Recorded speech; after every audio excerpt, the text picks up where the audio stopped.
TalkTainmentRadio.com. We go where you go. Download the TalkTainmentRadio.com app to your cell or tablet. That's radio, the way it should be heard.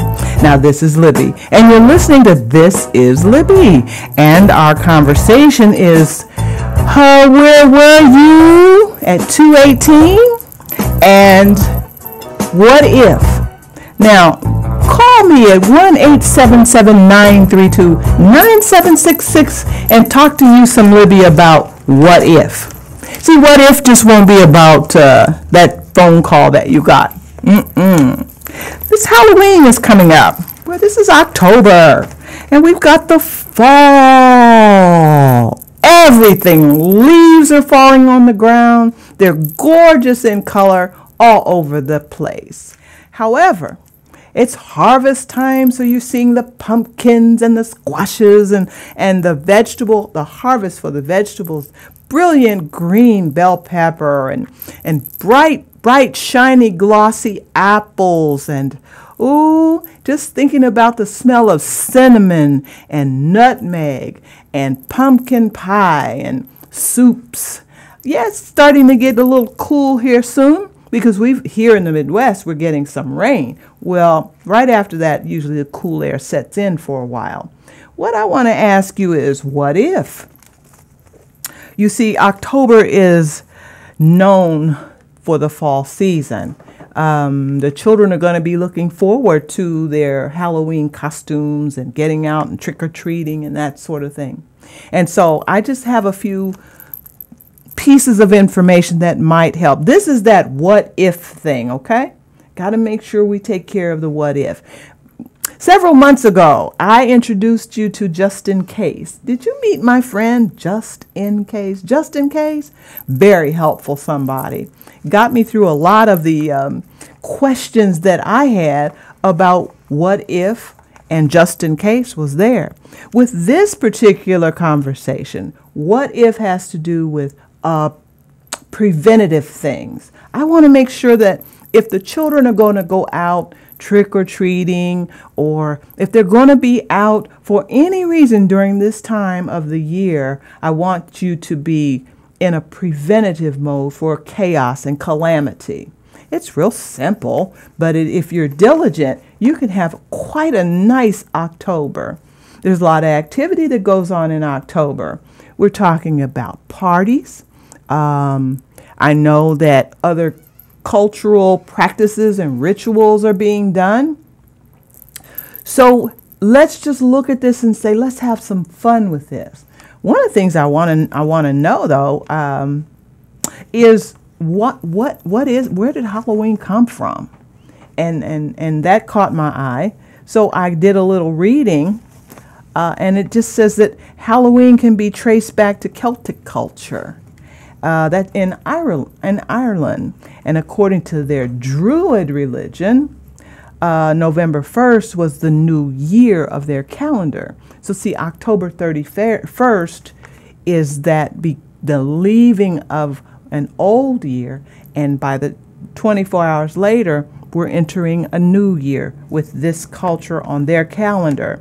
And the celebration would begin on the 31st of October, and it would last one whole day, that following day.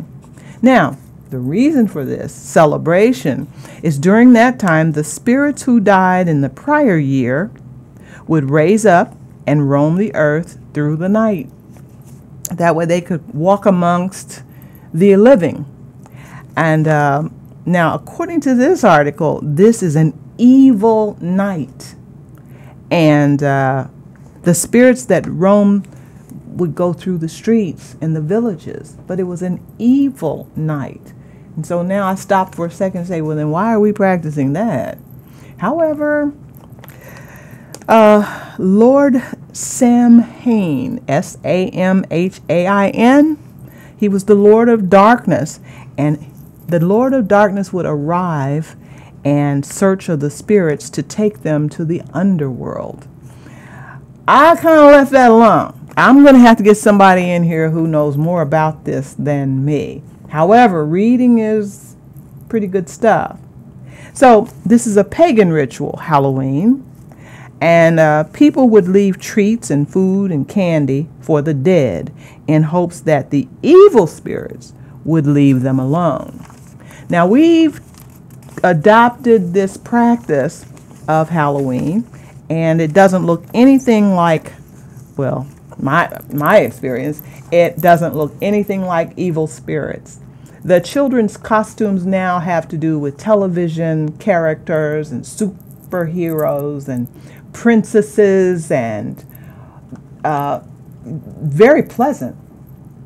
When I was a child, I used to see a whole lot more ghosts. I mean, sometimes somebody would just put a sheet on and cut the holes out so they could see and walk around trick-or-treating and get their candies, and we're all laughing and playing together. And maybe once in a while you'd see a devil, or there wasn't a whole lot of that. But every once in a while, you know, you'd see somebody dressed like the red suit and the mustache and the horns and the tail and that sort of thing. But what I want to tell you is now the children's mindset have a tendency to be toward the superheroes on television. So that being said, I immediately went to Google, and I think it was Martha Stewart or someone else. There are numerous sources for safe tips during Halloween. What if? We want to avoid the what ifs. I won't mention them because I won't speak that out. However, there are a lot of people out there who are not happy people, and they only have negative things that they want to make happen during Halloween, something that can be so much fun, even though it came from a pagan ritual in Ireland, and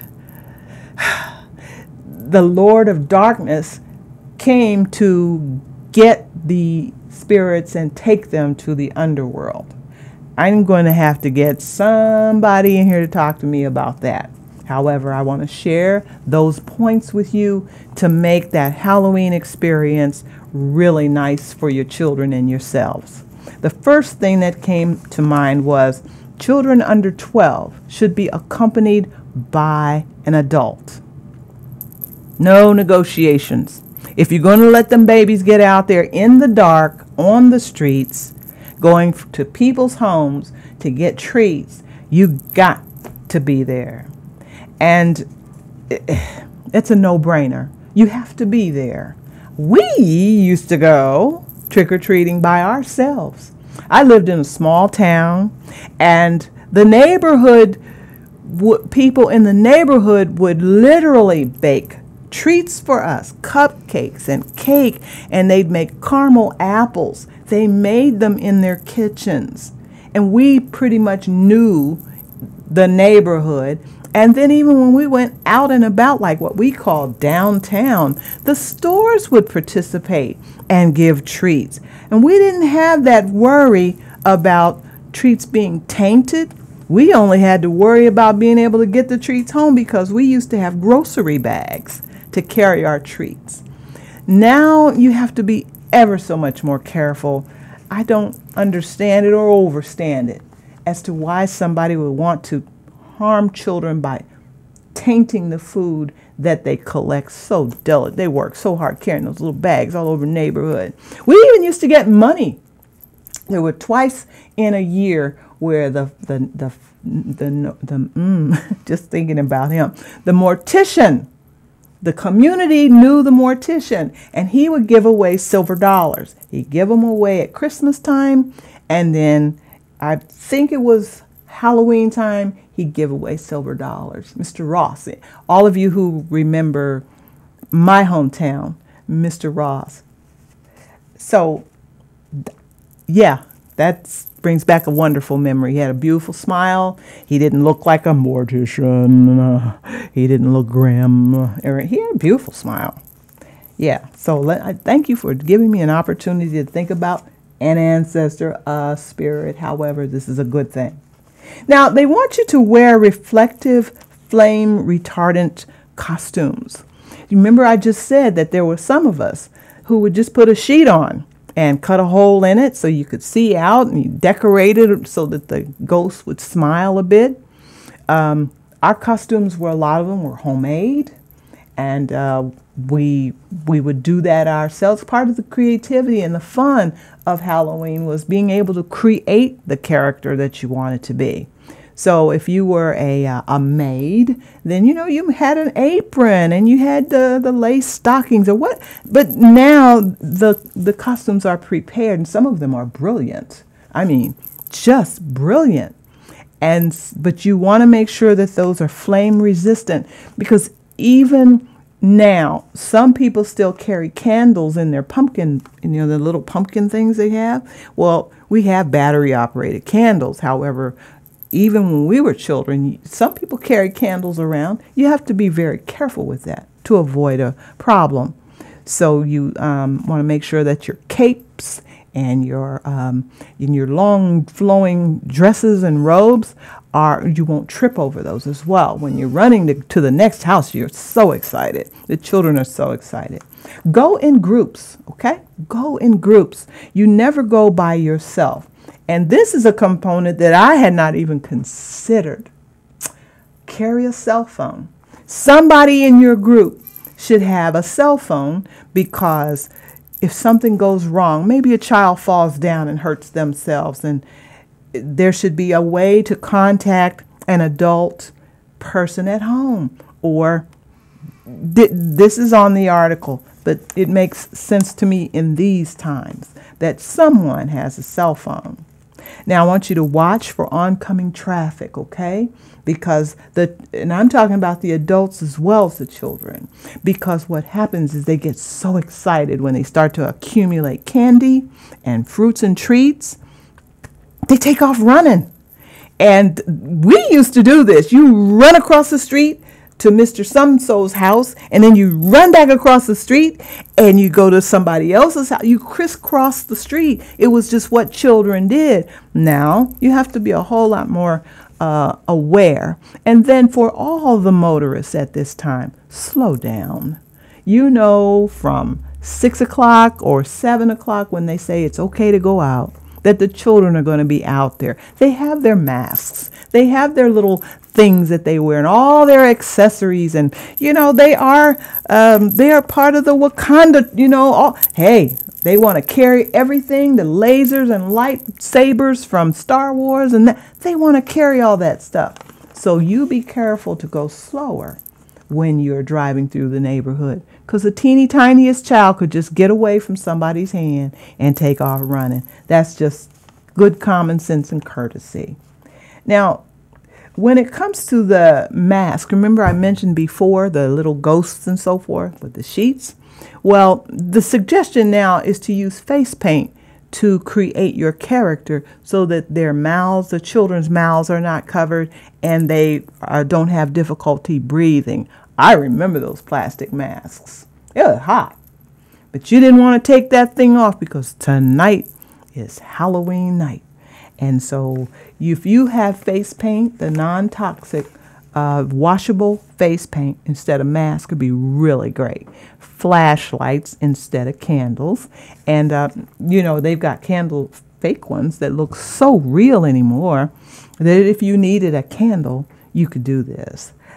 Now, make sure that their breathing is not compromised, because there is a decrease in your ability to breathe in and out with the mask. Just make sure those are the holes are there so they can talk and speak plainly to say trick or treat, and they're not huffing and puffing just trying to run from one home to another. And make sure those holes for the eyes are patent enough so that they can see left and right, up and down. So, this doesn't sound like, it sounds like a no-brainer, but there are people you don't think about it. But somebody felt it was important to write it down, so I feel it's important to share. When you let the children go out, let's say they're Star Wars people, characters, and they've got lightsabers, make sure those are soft and flexible, because if somebody turns around too quickly, they might tap them with that thing, and it might hurt. So if it's a knife or a sword or I don't like to think about it, it's a shame but the truth, if it's a play gun, you got to make sure that the children stay together. We're not having any misunderstandings about this. None. None. It's a toy gun, okay? Nobody's holding up a house. You don't have to call the cops. We're not going through all that. But if I thought about it, maybe somebody else did too. Let us avoid that. I mentioned flashlights. Carry the flashlights. The reason is real simple. At night, and if you have raised sidewalks, the babies could trip and fall. If you have tree branches out, then the babies could get hurt by the tree branches. And then there may be broken glass. It's a shame, but it's the truth. Some places, there may be broken glass. Then when you have your children to go to someone's home, only the ones with lights on. Now, I'll tell you something. I can stop right here and just enjoy this a bit, because these are my memories as well. Those of you who came along when I did remember this, you could go to a house that didn't have a light on because they had set up a haunted house for you to go through in their house, first floor, so that you could go through there and be scared, woo, and then come out on the other end and get your treat. Can't do that much anymore. I haven't heard that happening for quite a while. So again, it's a shame, but it's the truth. Now you don't enter anyone's home, and now you don't enter anyone's cars. Because people used to do that too. They'd set up their cars so you walk through the crowd and get your candy. You just can't. Man, it's too bad, because some of that stuff was fun. You can't do it anymore. And then at the end of the whole experience, you have to check the candy. Shame, isn't it? People really do put things in candy, and when the child bites into the candy, they get harmed. They also taint the candy with stuff. We got to put our big girl panties on with this one, because there are people who they enjoy knowing that they tainted the candy. Check the candy. Open it up for the babies and look at it and make sure it's okay. And if the children have an allergy, then you certainly don't let them open anything in their bag until they get home, so that you can check that to make sure there are no peanuts in there or anything that would set off their allergies. So you've got to be really careful about that. And then only eat when you get home. And who remembers this? After you had your Halloween candy, you had to take your castor oil. Oh, yeah. You had to use the castor oil. Anybody going, right now? Anybody's stomach turning over right now? It's because after eating all that sugar, you had to get your body cleaned out. And if you didn't have castor oil given to you, then it would be Castoria. Or there was one more. The memory is so bad I don't even want to think about it. They called them physics. So you had to have your physic before you could eat all your candy. When you got done, something sick. Father John's, was that one of them? And there was something 6. Yeah, man. Just gives me woolies. But it was worth it because we got so much candy. There were 4 of us children, and all 4 of us had a full grocery bag of candy. So we would trade off and see who had the most of this candy or that candy. And then there were the baked goods like cupcakes. And I'm going to tell you now that this has been very, very nice. I really do want you to be aware of what's being done to you or could be done to you if you're not preventing. Now, here's the thing. It was such a pleasant thing that we hated to take our costumes off. So we would play. When my children came along, the wisdom of our elders was, we can't let them go out anymore. It's just too bad out there. So what we would do in our family is have a Halloween party. You could still wear your costumes. You could still have that whole holiday Halloween feel, but you just went to one of our uncles and aunts' houses and everything was there. Your bag of candy was already prepared. Then they cooked on the grill to make sure that everybody ate a regular meal first. And then there were tables of treats all around, the candy corn and the suckers and everything that we would have collected when we were children was there for our children right in that room. Of course, you had the good feeling of your adults all around you. The loved ones were all around you. And then you could go outside in your costume. And there were lights and so forth to make this thing as festive for you as possible. We had bobbing for apples. When's the last time you bobbed for an apple or had a popcorn ball or an apple covered with caramel just running down your face? Your hands are all sticky. And of course, every adult was going, "Don't touch anything," because, your hands were sticky. Then you had cakes to eat and cupcakes, and you're stuffing those in your mouth. You got chocolate and caramel all over your face. It was a wonderful experience. And I'm saying to you that these are the things that we had to make adjustments for when we were younger. What if has helped you at all? I hope so. And if you get another call from the president, let's hope he's saying happy something, Merry Christmas, Happy New Year. Use that device for something other than grab your socks and pull up your pants because you're getting ready to have a problem. Listen, I want to thank you so much for being with me and making this visit with you so very pleasant. Just remember that TalkTainmentRadio.com is the world's greatest radio. It's radio the way it should be heard. Well, I know that I just want to wish you happy Halloween. I want to wish you happy Thanksgiving and Merry Christmas. And I'm bringing some folks on here going to talk to us about some numerology because that thing is working us, sister. You hear me? Somebody knows more about you than you know about yourself because they know the numbers surrounding your body. Yeah, we're going to do that thing. You hear me? Right here on TalkTainmentRadio.com. Radio the way it should be heard.